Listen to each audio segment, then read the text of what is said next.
हाय, मेरा नाम है नितिन रेखा विकास सैनी और आज की इस वीडियो का टॉपिक है। मैंने बहुत बहुत महीनों पहले एक कोट पढ़ी थी या किसी वीडियो में सुनी थी कि if you can be grateful you are privileged. और बहुत से लोगों को इसका मतलब नहीं समझ आया था, तो बस मैं बता रहा हूँ कि मैं क्या सोचता हूँ इसका मतलब। इफ़ यू आर ग्रेटफुल, सबसे पहले तो देखिए ग्रेटफुल का मतलब आभारी। अगर आप आभारी हो सकते हैं कि इस चीज़ के अपने जीवन में, इसका मतलब आप प्रिविलेज्ड हैं, आपके पास कुछ विशेष अधिकार है। जैसा कि अब गाज़ा में लड़ाई चल रही थी, रशिया यूक्रेन। अब गाज़ा में लड़ाई चल रही थी, वहाँ भी छोटे छोटे बच्चे हैं। अब पहले मेरे विचार उन लोगों से कटाक्ष करेंगे, काटेंगे जो मानते हैं कि हाँ भगवान ने सबको भेजा है तो सबको आभारी होना ही चाहिए। देखिए, चाहिए में और है में बहुत फ़र्क है। अब जैसे कि सब लोगों को सच बोलना चाहिए, लेकिन किसी की जान बचाने के लिए झूठ भी बोला जाता है। तो चाहिए में और है में बहुत फ़र्क है। उसी तरह से जब जब मैं उस बंदे की तरह सोचता हूँ कि भगवान ने सबको भेजा है, तो सबको आभारी होना चाहिए कि हाँ आपने हमको मनुष्य जीवन दिया। ये है जो वैदिक फिलोसफी के हिसाब से जाता हूँ मैं, माइथोलॉजी के हिसाब से।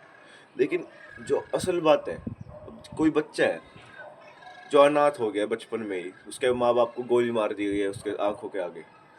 वो छोटा सा बच्चा है, वो रो रहा है, उसको भूख लग रही है, उसके आसपास सैकड़ों मील तक कोई नहीं है। क्या आप उस बच्चे को जाके कह सकते हो कि नहीं नहीं आपको जीवन मिला, आप ग्रेटफुल हो?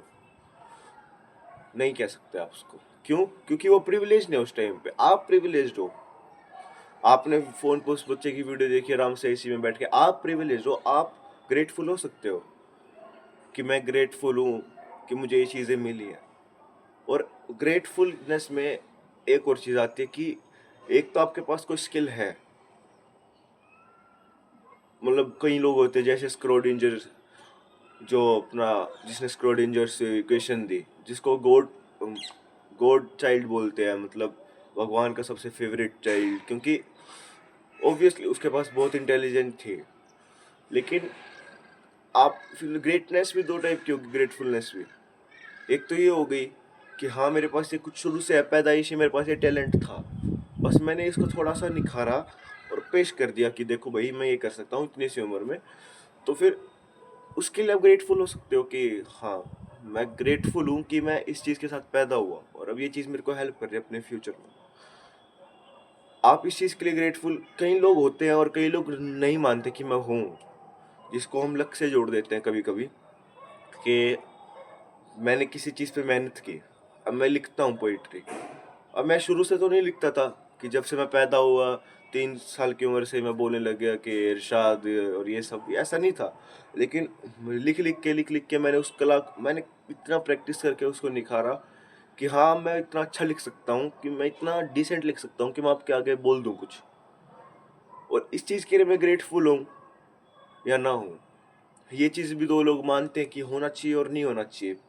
एक जो समूह है वो कहता है कि इस चीज़ के लिए भी ग्रेटफुल हो तुम, कि तुम्हारे पास कम से कम ये टैलेंट आया, तो भले ही तुम्हारी मेहनत से आया। लेकिन कुछ कहते कि मैं इस चीज़ के लिए ग्रेटफुल किसका हूँ? भगवान का हूँ। क्यों? मैंने खुद लिख के प्रैक्टिस करा है, मैंने 10-10 साल खुद कलम घिसाई है, जब जाके मैं लिखने लगा हूँ इस लायक। तो ग्रेटफुलनेस भी इसमें दो टाइप की होगी। और कुछ लोग जो पहली ग्रेटफुलनेस उसको लक से जोड़ देते हैं कि अब जैसे आपने इंटरव्यू देखा होगा बहुत साल पहले, जो ओलंपिक का स्विमर था, शायद से अमेरिका का, उसने गोल्ड मेडल जीते बहुत सारे। और उसको किसी इंटरव्यूअर ने कहा कि आप कितने लकी हो। फिर उसने कहा हाँ हाँ मैं लकी तो हूँ, बस 10 साल मेहनत किया, मैंने ज़्यादा कुछ नहीं किया। तो ये सार्केज़म में बोला उसने। लेकिन कुछ लोग असल में ऐसे करते हैं, आप कितनी मेहनत करोगे और कितना भी आप कलम घिसाओगे, लेकिन आखिरी में 10 साल नहीं देखेगा कोई, आपका वो 1 सेकंड देख के कहेगा कि अरे हाँ आप तो लकी हो। तो ग्रेटफुलनेस हर जगह भी अच्छी नहीं होती। Thank you.